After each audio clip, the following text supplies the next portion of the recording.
welcome back to another edition of the High Deseret Ranch channel. It is well into summer here. The temperatures are climbing into the upper 80s, and it's hay day today on the ranch. We're securing about close to 40 ton worth of hay to feed over the winter, and we're going to make sure that we have plenty, because if this last winter taught us anything, it is you definitely need 6 months supply of hay. Otherwise, you're going to be in a lot of trouble, like a lot of ranchers were this year. They didn't expect such a heavy winter and a long, cold winter like we had. So we're going to be getting some extra hay as we not only have grown our herd, but we'll continue to grow the herd here on the ranch. So come along and join me for another edition of Hay Day 2023, only on the High Deseret Ranch channel.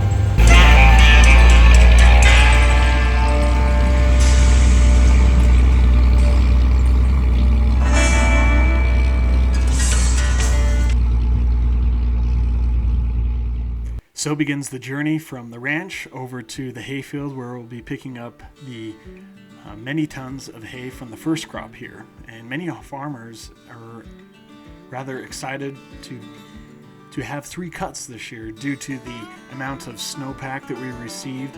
Thus, we're able to get not just the usual 2 cut, but a solid 3rd cut crop as well. Here in the high desert of the Intermountain West, the hay, specifically central Utah, the hay is highly sought after here, the alfalfa, due to the ideal climate of it being dry, the warm temperatures in the day and the cool temperatures at night.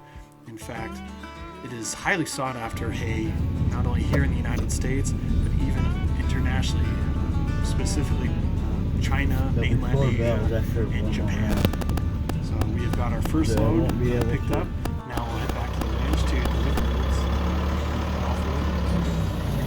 this. Believe it or not, just like not only cutting, raking, and baling the hay is an art, but stacking it is an art as well, and requires not only a high level of skill, but even a little know-how as far as how to stack it, so you not only can avoid it from falling over on others, which can, at these weights, at these bales, right around 1,300 pounds, will kill somebody or seriously injure them. It also is important to learn how to stack it against high winds, which you do get from time to time here in the high desert.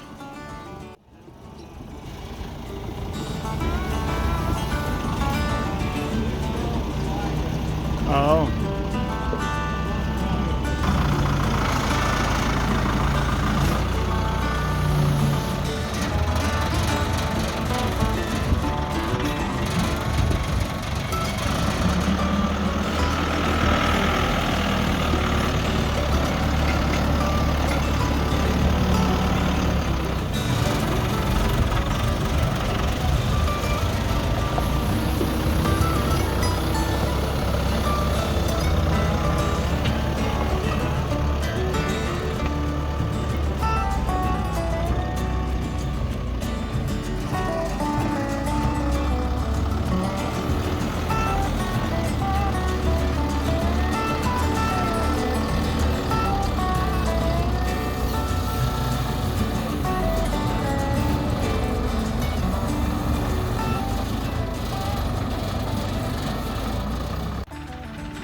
It is now back to the hayfield to pick up our last load of hay, and also to load up the tractor and take not only the hay but the tractor back to the ranch to finish stacking what will be over 30 tons of first crop hay.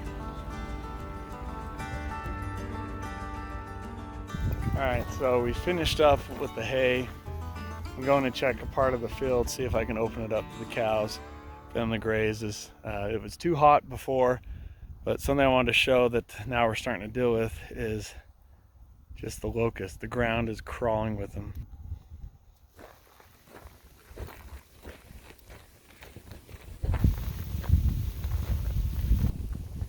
I don't know if you can see all that.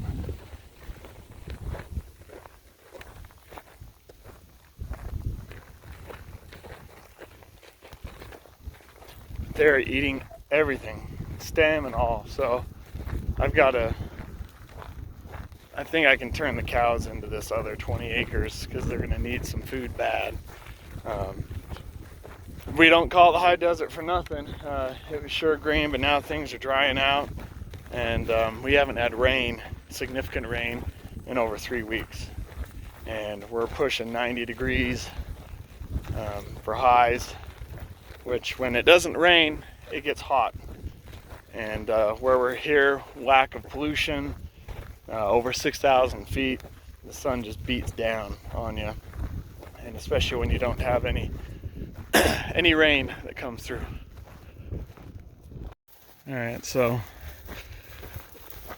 I think between the alfalfa, it's dried out, it's not super hot anymore. It's gone to seed, which is fine. And these darn locusts are gonna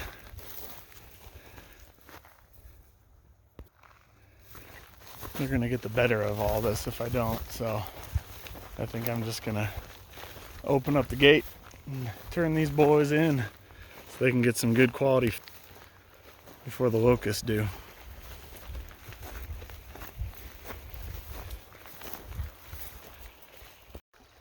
About all the water that's coming down now down the primary ditch, it's gone to what we call a double stream or double ditch system, and where there's 4 ditches, and now because we're in the heat and whatnot, they, instead of all 4 ditches running to different parts, you take less of a turn, or less frequent of a turn, in order to have 2 ditches go down into one. So all 4 of the ditches aren't running at the same time, just the 2, and your water rotations are spaced a little bit further out.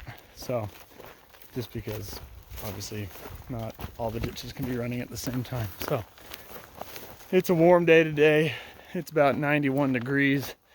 You can say we need some of that rain bad, and the ground needs it too. It's for as many millions of gallons as we got on this ground from the snow from those mountains yonder, it's still, we could use that summer rain, because now that most of the snow is melted, in fact basically all of it's melted, it's the summer rains that we get that the water rushes down the mountains and fills up the irrigation ponds, which we get the initial runoff, and then for the next 48 hours we have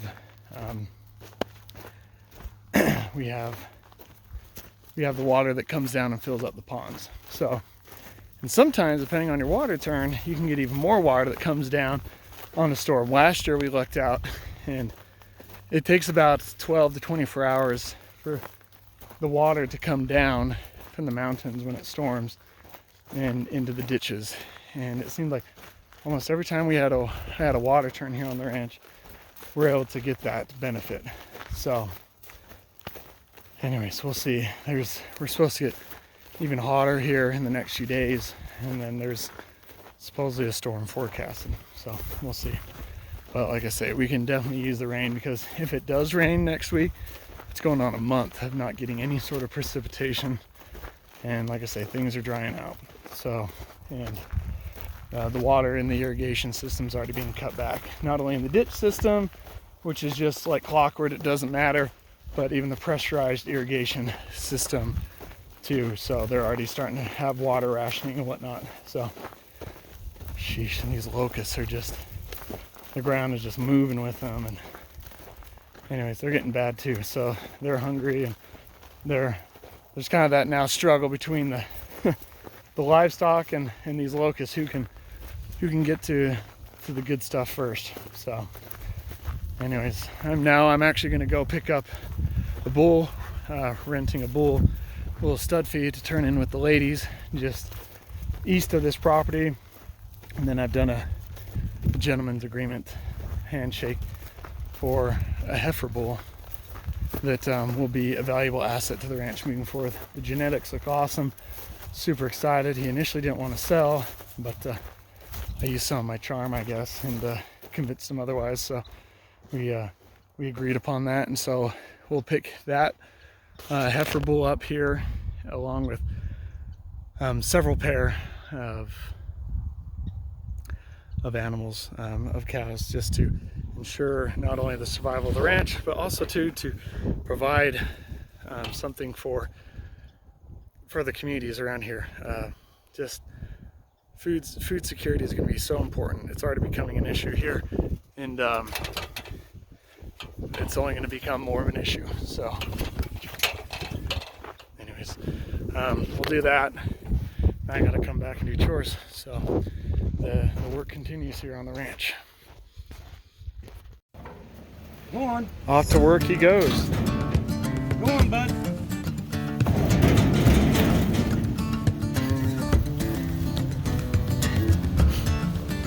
You gonna drink out of that water?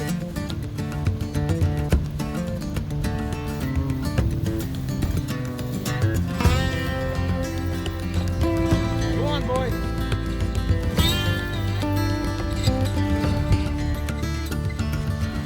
Yeah, the boys want to be here so bad, but they're so... Alright, so took care of that with the bull.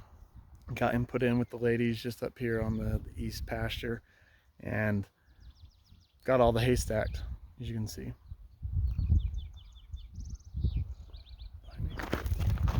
And there's a little bit more over here. Let's come get out of the sun so I can actually see. So we've got all the hay stacked in front and behind me. And a good rule of thumb is I'm glad that we stacked what we did this year, because, or for last winter, because most guys it's 4 to 5 months. We did for 6, almost 7 months, and I'm glad we did, because the winter was a typical winter, a winter we haven't had in a long time. Some things might be changing as far as that, and it's predicted to be another hard winter coming up. So anyways, we got these bales. I've itemized them out. We had 58 bales, and they're about 1,150 pounds a piece. So when you do that math, let's see how good I am, because ranchers do have to do math occasionally, even if it is, I guess in this case, arithmetic. But regardless, we have 58 bales at 1,150 pounds. That's 66,700 pounds. And you figure a good rule of thumb is you're looking at about 25 pounds per head of cattle. And so we're going to be expanding the amount of cattle that we get this year on top of what we have additionally, on top of what we have already. And so you figure at 25 pounds a day, you basically go 30 days, you're looking at 750 pounds or 4,500 pounds in a 6-month season. So we have enough extra hay that we purchased for about 15 head of cattle. So that's what we'll be adding on to the ranch. We'll be buying some cow-calf pair from a very reputable breeder dealer here, and also a heifer bull. And so a beautiful heifer bull. I'm excited to show him off, and we'll be picking up a little bit here later. So definitely stay tuned for all that, because there's still exciting stuff happening. I post when I can, but sometimes just the one thing that gets in front of making a ranching video is ranching itself. So please come along, like, subscribe, and know that there will be many more adventures here, and also more how-tos and other tutorial videos, because I do this channel for you guys, and so that you can learn and not make some of the same mistakes as possibly myself. And also just I hope that this channel is a ticket to help you escape the ordinary and find out just what it's like to live the high life here in the high desert of the Intermountain West, because that's what makes this country great. There's so much difference in scenery, the landscape, and just the way things do things. Just because I do things a certain way doesn't mean that you should, but I hope that this kind of video is helping you to escape the ordinary, but also some of the other videos, if you're new to the channel, can help you to learn just what it's like as far as animal husbandry, and some of the things to help combat the YouTube myth, as I like to say, because just because one person does it one way, but there's just simple basic economic principles when it comes to animal husbandry. And sometimes, you know, doing what you do with animals is expensive. Like, this stuff isn't free. Even if you're having to pay for it yourself, or even do it yourself, there's still a cost involved. So please check out some of the other playlists here on the video.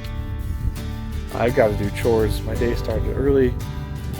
It started about 6 o'clock, and now it's pushing 8 o'clock. So I'm going to go ahead and get the animals fed up, finish up my chores, go home and get myself fed up with a nice beautiful smash burger now that we've processed more beef. We're flush with ground beef and other wonderful steaks and things. So I'm gonna go home and get myself some supper. And again, I appreciate you coming along and experiencing the day in the life of a rancher. It ebbs and flows. Some days are just pretty mundane, and other days there's a lot happening, and that was one of those days. But again, I hope that I was your ticket to help escape the ordinary and find out just what it's like to live the high life here in the high desert of the Intermountain West, only on the High Desert Ranch channel.